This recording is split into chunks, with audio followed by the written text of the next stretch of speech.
Hello everyone, it's Jing. So I feel like if you're a makeup lover like me, you've probably heard of this little palette, the mini retro palette, and all of the hype around it when it was first released. I feel like every single beauty guru was like singing its praises, pushing it, and I was definitely influenced. And of course, you're probably aware of the disappointment when the midi retro palette was released because it was purple. It was nothing like this little adorable thing here. But earlier this month in America, she released the midi retro glam palette, which actually looks more like this. So now it seems like we have what we asked for, right?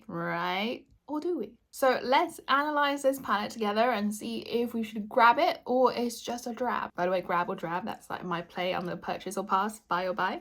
Get it?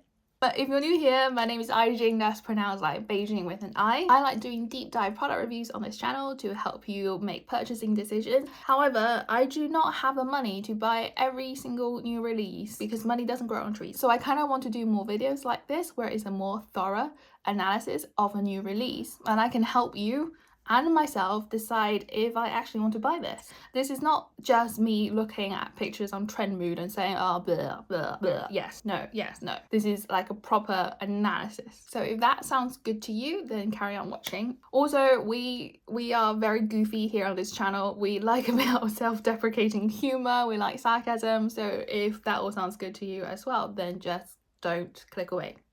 Oh, and as I'm, talking through all of this stuff, I'll be doing this makeup look. So you can carry on watching and see how I achieve this look as well. When we decide on what we buy, there are a few things to come to mind. Packaging, color story, formula, price, and of course other people's reviews. So I'm gonna focus on story and formula. So when I first saw the pictures of Retro Glam palette, it really did speak to me because it's got the beautiful greens and the pinks, and I was really tempted to buy it. And I think if I wasn't limited on cash and just had money to spend on whatever, I probably would buy it. It's not released in the UK yet, so I can't buy it, but I probably would have if I could have. I considered it, looked at reviews, thought about it a little bit more, and realized actually I probably wouldn't have liked this palette if I had it in my hands. And I'll explain why. But before I go and talk about the new palette, obviously we need to talk about the mini Retro Glam palette because this is what started it all. See, that's what I'm using today. You've got these 5 beautiful shades. Starting, we've got this shade here called 60s, which is a greenish grey. So that's what I'm using right now. And I feel like in the pan, it looks like this green khaki shade, but when it's on your eyes, it's got this really obvious browny cool toned grey. It's described as a greenish grey on Natasha's website, but honestly, I feel like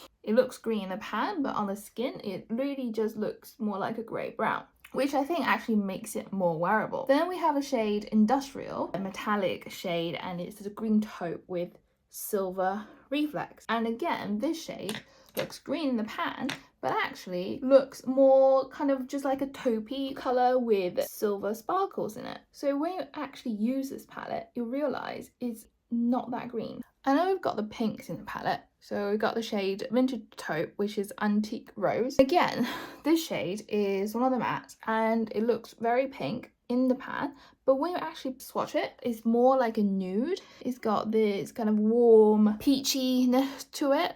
It's not just a pink, but there is complexity to the color. Then we have the shade Pixie, which is the metallic shade and it's pink with champagne shift, and I think that's a pretty accurate description. But again, I feel like in the pan it just looks like a pink. On the skin it's champagne and it's almost, it's not duochrome really because it doesn't have a shift, but there are definitely 2 tones of color in it. There's the champagne and then there's the pink. And lastly, we have the best shade out of the entire palette, Galaxia, which is that sparkling top coat shade, and it's got like a sheer pink base and it has blue sparkles and green sparkles, and honestly it is glorious. I freaking love that shade. It is so beautiful. So overall, I feel like the mini retro is quite wearable. Although it looked like this green and pink color story, is actually not a green pink color story when you use it. However, now the Retro Glam palette is actually a green pink color story. And I think when you look at it, you see these beautiful greens and beautiful pinks and you think, oh my god, that's so pretty. And I feel like with all of the hype with the mini retro palette and the disappointment when the first midi retro palette was released, I feel like retro glam was definitely going to be a sellout product. It was going to be really, really popular, and I was definitely very tempted. But what I really hate is, I think I like things organized. So I look at the pictures of the release and the swatches, and it's like one rose green and suddenly it's pink and suddenly it's green again.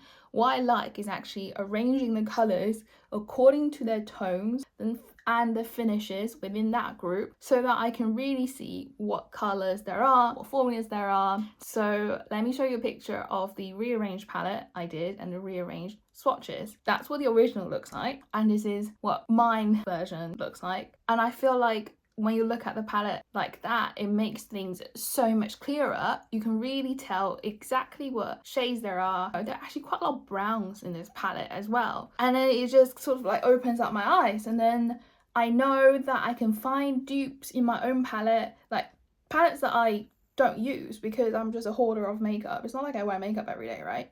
And I know that I should be using that rather than actually buying another new palette for the sake of like collecting it or whatever. You can see that there are 3 green mattes, 3 kind of like metallic-y greens, 2 matte brown shades, and 3 metallic brown shades, and then you have the 3 pinky shades. And like, first of all, I don't really enjoy wearing pink on my eyes. Second of all, looking at those cool toned brownie mattes, like I know I've got that in my collection already and I don't need it. And then I look at the greens, and I've seen quite a few reviews, and even on the website pictures, I remember looking at Natasha's Instagram and I thought, why did these greens like look so grey and ashy?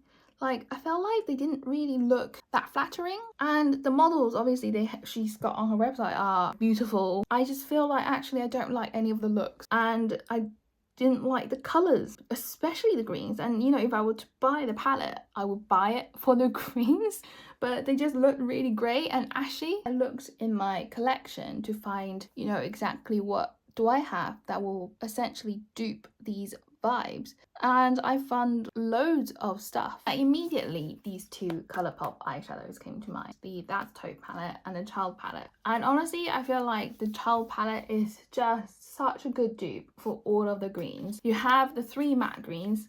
Well, I say 3 matte. One of the matte greens has a little bit of sparkle in it, but I do really feel like the sparkles can just be blended away. And these greens actually look green. They don't have that greyish undertone to them. So if you were really looking for a green, I think these greens are better in terms of colour. Obviously formula, you can't compare them. And then you have the metallic greens. And again, the metallic greens in the Natasha formula, like in her colour story, I'm looking at it now, and like that pale shade called Palladian is a metallic pastel sage green. It's super cool toned. It looks like really silvery, and I don't like that on my eyes, so I feel like I'm not even going to use that. And then there's that light medium sage green. Again, it looks super cool toned, and I feel like actually the greens in the Child palette are warmer, therefore more wearable. Like, I really like cool tones, but I feel like cool toned greens that are super grey are probably just like not easy to pull off. And I think that's why the models' makeup looks felt off when I looked at those photos. So I know that I wouldn't actually like it on my eyes. And then we have the That's Taupe palette, which like obviously was a dupe for the Glam palette. It's got very similar vibes to the cool toned browns in the Retro Glam palette. You have actually only got 2 mattes, and the Colourpop gives you 3. I also recently got the Lisa Eldridge Vega palette that has cool tones in it. And in terms of the cool tone metallics, again, we've got that super bright shade, which I think is too bright for me. And then the other 3, like, yeah, I mean, they're okay, I guess, but like I have that in the Colourpop palette, and I just don't want to buy more things that I don't use or don't need. And then finally we have the pink shades. And that light pink is very pretty. Definitely looks more like a truer pink than the pink in the mini brush. But then there's that shade here, Cotton Candy, in the Natasha Denona Circle Loco palette. This palette is super cool for creating outrageous looks, and it's got that really pretty pastel pink there. So okay, yeah, I don't need to buy the palette for that. But I mean, why would you buy a palette for one shade anyway? And I also have other palettes that have nice pink story tones. So this like Uma Beauty palette, I don't know if you can still get this, but like this is called Black Magic, I think. So this is all pink, even though I don't wear pink. I don't know why I have a pink palette. And then the metallic pink shade, like from the new Pat McGrath Holiday palette. This shade here, it is so pretty and it's got such nice texture to it. It's really, really sparkly. It's not just a foiled metallic, it's actually a sparkly shade, which I prefer. And then of course, here we go again, a Sigma Enchanted palette, and it's got the nice pink tones that I sometimes, like, you know, occasionally might wear. And then I realised I've got dupes in my own collection that I prefer. So in the end, it was just a no-brainer. Actually, I don't need to buy this palette. And then let's talk about the different formulas she's got in this palette. She has one of those like wet powder formulas, and those wet powder formulas kind of it's very similar to the seamless matte formula in the Lisa Eldridge line. So they're the matte formula that has a touch of luminosity in it. You can see the swatch that I've done. Those two shades are from the gold palette. The green one is that creamy wet powder formula and you can see the luminosity in it, and the other shade is the creamy matte formula. You have 6 cm. Okay, I put too much foundation on. To be honest, I don't struggle with either of those two formulas. Wow, that's a lot of foundation.